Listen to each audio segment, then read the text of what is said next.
কি কান্নায় ভেঙে পড়লেন শেখ হাসিনা। আমি দেশ ছাড়া, ঘর ছাড়া, কষ্ট হচ্ছে। হঠাৎ করে কেন এমন বললেন শেখ হাসিনা? তাহলে কি তিনিও এবার বাংলাদেশে ফিরতে চান? কিন্তু এখন প্রশ্ন, আদেও কি বাংলাদেশে কোনোদিন ফিরে যেতে পারবেন হাসিনা? দেশ ছাড়ার পর থেকে তো এখনো অন্তরালে রয়েছেন হাসিনা। তাহলে কি কোনোদিন আর এই অন্তরাল থেকে বেরিয়ে আসতে পারবেন না তিনি? আর ওই ভারতীয় নেতাদের বলতে চাই, কি জানি দখল নেবেন ঘোষণা দিচ্ছেন। বাংলাদেশ হচ্ছে সেই দেশ যেই দেশের মানুষ অস্ত্রের সামনে খালি হাতে বুক পেতে দিতে পারে। আমাদের ভয় দেখাবেন না, আমাদের রাজ্যকে দখল করার চেষ্টা করবেন না। বেশি বাড়াবাড়ি করলে আপনার 7 সিস্টার টুকরা টুকরা হয়ে যাবে ইনশাআল্লাহ। আজকে ভারত আন্তর্জাতিক আইনকে অমান্য করে আমাদের সীমানায় তারা কাঁটাতারের বেড়া নির্মাণ করছে, আর তারা বলছে শেখ হাসিনার সাথে গোপন চুক্তি করেছে। কিসের ভয় দেখাচ্ছে ভারত আমাদেরকে? আমার চাঁপাইনবাবগঞ্জের সীমান্তে, আমার সীমানার ভিতরে ঢুকিয়ে ভারতের উগ্রবাদী সন্ত্রাসীরা আম গাছ কেটেছে, বড়ই গাছ কেটেছে, ফসলাদি নষ্ট করেছে। এরপরে বাংলাদেশের বিপ্লবী জনতা বিজেপিকে সঙ্গে নিয়ে ওই বিএসএফ সহ হিন্দুস্তানের দালালদেরকে বিড়ালের মতো তাড়িয়ে দিয়েছে। সাব্বাস বাংলাদেশ। হঠাৎ করে কান্নায় ভেঙে পড়লেন সেই মাফিয়া সরকার শেখ হাসিনা ভারতে বসে। তিনি এখন ঘর ছাড়া হয়েছেন, সংসার ছাড়া হয়েছেন, দেশ ছাড়া হয়েছেন। আর কি বাংলাদেশে ঢুকতে পারবে সেই শেখ হাসিনা? ইতিমধ্যেই মাফিয়া সরকার শেখ হাসিনায় ভারতে থাকা কান্নায় ভেঙে পড়া ভিডিওটি সোশ্যাল মিডিয়াতে রীতিমতো ভাইরাল। দর্শক, আজকের এই ভিডিওতে অত্যন্ত গুরুত্বপূর্ণ কিছু তথ্য রয়েছে। অবশ্যই না টেনে সম্পূর্ণ ভিডিওটি দেখার সবার প্রতি একটি অনুরোধ থাকবে। ভারতের শুভেন্দু অধিকারী, যাকে আমি বলি শুভেন্দু কুলাঙ্গার, সে বলেছিল বাংলাদেশকে দখল করতে ভারতের 5 মিনিটের ব্যাপার। কোন বাংলাদেশকে হুমকি দেয়?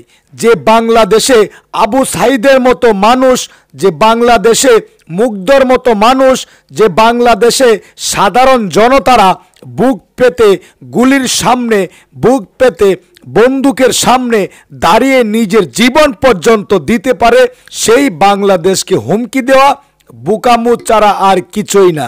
এখন বাংলাদেশের মানুষ আর অবুঝ নেই, যেখানে মাফিয়া সরকার শিখিয়ে দিবে আর তাই বাংলাদেশের মানুষ বলবে। এখন বাংলাদেশ চালাচ্ছে একজন নোবেলজয়ী ডক্টর ইউনূস, আপনাদের মতো চা বিক্রেতা মোদি সরকার না। তাই বাংলাদেশ নিয়ে কিছু বলতে হলে অবশ্যই ভেবেচিন্তায় বলতে হবে। দর্শক, আজকের এই ভিডিওতে খুবই চাঞ্চল্যকর তথ্য রয়েছে। বাংলাদেশের মানুষের এক ফোঁটা রক্ত থাকতেও বাংলাদেশের এক বিন্দু মাটি ভারত আর দখল করতে পারবে না। সুপ্রিয় দর্শক শ্রোতা, কে কোন জেলা থেকে আজকে আমাদের এই ভিডিওটি দেখছেন অবশ্যই কমেন্টসের মাধ্যমে জানিয়ে দিন। দয়া করে আজকের এই ভিডিওটি আপনার সোশ্যাল মিডিয়াতে শেয়ার করে দিন। ছাড়া, ঘর ছাড়া, কষ্ট হচ্ছে। হঠাৎ করে কেন এমন বললেন শেখ হাসিনা? তাহলে কি তিনিও এবার বাংলাদেশে ফিরতে চান? কিন্তু এখন প্রশ্ন, আদেও কি বাংলাদেশে কোনোদিন ফিরে যেতে পারবেন হাসিনা? দেশ ছাড়ার পর থেকে তো এখনো অন্তরালে রয়েছেন হাসিনা। তাহলে কি কোনোদিন আর এই অন্তরাল থেকে বেরিয়ে আসতে পারবেন না তিনি? দেখুন, বাংলাদেশের রাজনীতির প্রেক্ষাপটে শেখ হাসিনা এমন একটা নাম, যার সঙ্গে দেশটির গণতান্ত্রিক সংগ্রাম, উন্নয়ন এবং চ্যালেঞ্জগুলোর অঙ্গাঙ্গী সম্পর্ক। কিন্তু সম্প্রতি তার কান্নায় ভেঙে পড়ার খবরে নতুন করে আলোড়ন সৃষ্টি হয়েছে। তিনি নিজেই বলছেন, আমি দেশ ছাড়া, ঘর ছাড়া, কষ্ট হচ্ছে। তার এই কথাগুলো শুধু তার ব্যক্তিগত যন্ত্রণায় প্রকাশ করে না, বরং বাংলাদেশের রাজনৈতিক বাস্তবতার অন্ধকার দিকগুলোকেও সামনে নিয়ে আসে। বাংলাদেশের রাজনীতিতে দ্বন্দ্ব এবং প্রতিহিংসার ইতিহাস দীর্ঘদিনের। ক্ষমতার লড়াইয়ে এখন এখানে শুধুই রাজনৈতিক নয়, বরং ব্যক্তিগত পর্যায়েও নেমে আসে। শেখ হাসিনা আজ যে অন্তরালে রয়েছেন, তার পেছনে রাজনৈতিক প্রতিপক্ষের ষড়যন্ত্র, নিরাপত্তার ঝুঁকি এবং রাজনৈতিক অনিশ্চয়তার বড় ভূমিকা রয়েছে। তিনি যেই পরিবার থেকে উঠে এসেছেন, সেই পরিবার জাতির জন্য আত্মত্যাগ করেছে, কিন্তু একই সঙ্গে বারবার চক্রান্তের শিকারও হয়েছে। শেখ হাসিনা কি বাংলাদেশে ফিরে যেতে আদৌ পারবেন? এই প্রশ্নের উত্তর অনেকটাই নির্ভর করছে দেশের রাজনৈতিক পরিবেশ, আইন শৃঙ্খলার পরিস্থিতি এবং তার ব্যক্তিগত নিরাপত্তার উপর। যদিও তার সমর্থকরা মনে করেন দেশের মাটিতে তার জায়গা চিরদিন অটুটই থাকবে। সমালোচকরা বলছেন তিনি হয়তো কখনো সেই পরিবেশ ফিরে পাবেন না যেখানে তিনি নিরাপদ বোধ করবেন। তবে শেখ হাসিনার দেশে ফেরার পথে বড় বাধা হতে পারে বর্তমান রাজনৈতিক পরিস্থিতি। বাংলাদেশের ক্ষমতাসীন দল এবং বিরোধী দলের মধ্যে যে তীব্র মতবিরোধ তা কোনো নতুন বিষয় নয়। এমন পরিস্থিতিতে তার দেশে ফেরা শুধু তার ব্যক্তিগত ইচ্ছের উপর নির্ভর করবে না, বরং এর জন্য প্রয়োজন একটা স্থিতিশীল এবং সহনশীল রাজনৈতিক পরিবেশ। শেখ হাসিনার বর্তমান অবস্থা কেবল তাঁরই নয়, বরং সমগ্র বাংলাদেশের জন্য একটা প্রতীকী বার্তা বহন করে। অর্থাৎ তার অন্তরালে থাকা মানে দেশটির গণতান্ত্রিক ব্যবস্থার একটা বড় প্রশ্নবোধক চিহ্ন।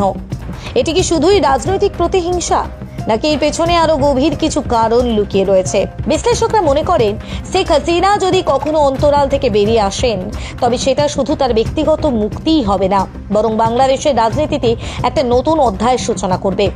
তবে এটির জন্য প্রয়োজন একটি সুষ্ঠু রাজনৈতিক ব্যবস্থা যেখানে প্রতিহিংসার বদলে সমঝোতা থাকবে। শেখ হাসিনার কান্না এবং তার বর্তমান অবস্থানকে কেউ কেউ রাজনৈতিক নাটক বলে মনে করতে পারেন, আবার অনেকের কাছে এটা একটা গভীর রাজনৈতিক সংকটের প্রতিফলন।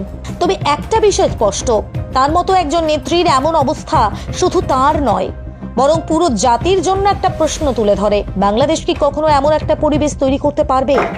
আর ওই ভারতীয় নেতাদের বলতে চাই, কি জানি দখল নেবেন ঘোষণা দিচ্ছেন। বাংলাদেশ হচ্ছে সেই দেশ যেই দেশের মানুষ অস্ত্রের সামনে খালি হাতে বুক পেতে দিতে পারে। আমাদের ভয় দেখাবেন না, আমাদের রাজ্যকে দখল করার চেষ্টা করবেন না। বেশি বাড়াবাড়ি করলে আপনার 7 সিস্টার টুকরা টুকরা হয়ে যাবে ইনশাআল্লাহ। বাংলার মসনদে ভারতের তিলকওয়ালী মুখ্যমন্ত্রী শেখ হাসিনা নয়। আমরা স্বাধীন বাংলাদেশে আমাদের সার্বভৌমত্বকে হরণ করতে দেব না। বাংলার মাটিতে ভারতের আগ্রাসন চলবে না, চলবে না, নিষিদ্ধ ঘোষণা করা হলো। শেখ মুজিব থাকতেও যারা গণহত্যা করত, শেখ হাসিনা থাকতেও যারা গণহত্যা করত, অতএব শুধুমাত্র শেখ হাসিনার বিচার করলে হবে না, গণহত্যার দায় আওয়ামী লীগকে বিচার করতে হবে এবং আওয়ামী লীগের অপরাজনীতি চিরতরে বাংলাদেশ থেকে নিষিদ্ধ করতে হবে। এই বাংলাদেশ চাই। কোন বাংলাদেশ চাই? একটি গণতান্ত্রিক বাংলাদেশ চাই।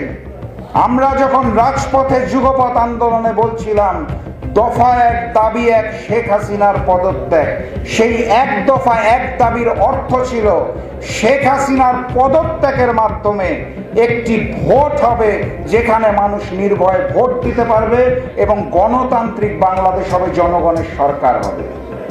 অতএব শেখ হাসিনার পতনটা হয়েছে, প্রাথমিক বিজয় অর্জিত হয়েছে ছাত্র জনতার আন্দোলনে, প্রত্যেকটি গণতান্ত্রিক রাজনৈতিক দলের সহযোগিতায়, জনগণের আন্দোলনের মাধ্যমে শেখ হাসিনার পতনের হয়েছে।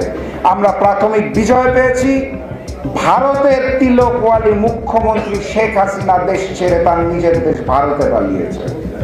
কিন্তু সেই গণতান্ত্রিক বাংলাদেশটার জন্য এই অন্তর্বর্তী সরকার যদি মনে করে সংস্কার গল্প শুনিয়ে নির্বাচনকে বিলম্বিত করবেন, তাহলে স্পষ্ট ভাষায় বলতে চাই আন্দোলন এখনো শেষ হয় নাই, প্রয়োজনে আবারও আন্দোলন হবে।